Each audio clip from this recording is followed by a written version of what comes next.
Hey, what's up, guys? Luke Hessler here again, and now let's dive into that third skill.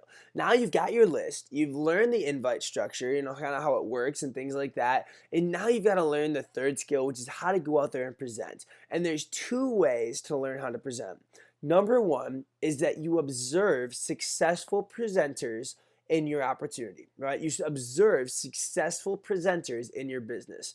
You observe successful presenters in your business. And this is what I mean by that, is that there is someone in your business, someone in your opportunity who is going out there and making the money you want to make, right? And it's not because he got lucky. It's not because he got in early. It's not because of that. It's because he knows how to clearly and effectively communicate to others the simplicity behind the business model and the value behind the business, the product, or the service, right? He knows that. There's an old saying that success leaves clues, right? The man at the top of the mountain didn't just fall from the sky. He did something to get there, okay? And that's the same thing in this business. So you have to observe and find the people who are successfully going out there and presenting.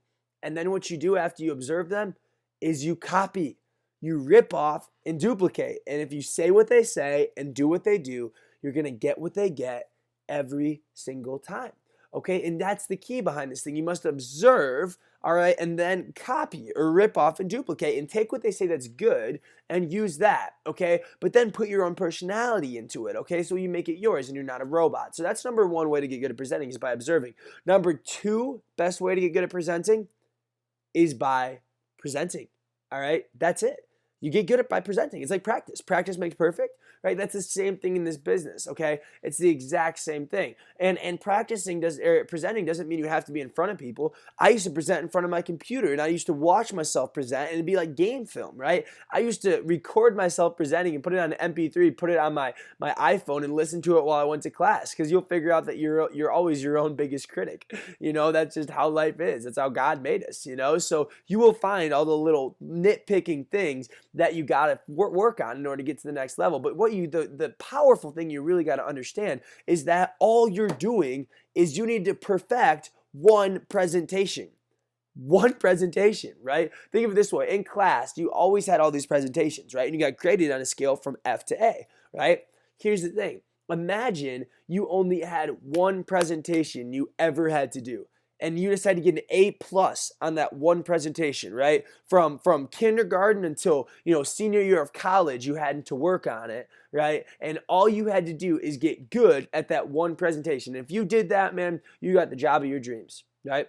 That's what this is. If you get good at your presentation, whatever company you're in right now, you get good at that one presentation and you do it over and over and over and over again, it can legitimately make you millions of dollars.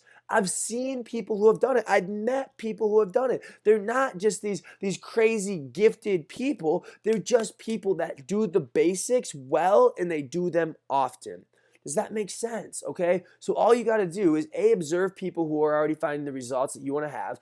B, you need to practice it over and over and over again. And C, you got to understand, you got to remember that, hey, you're not there yet, but you're closer than you were yesterday. And eventually when you get there, that's it. You're good to go and life is good. So now, guys, you know the three basic skills: the list, the invite, and the presentation.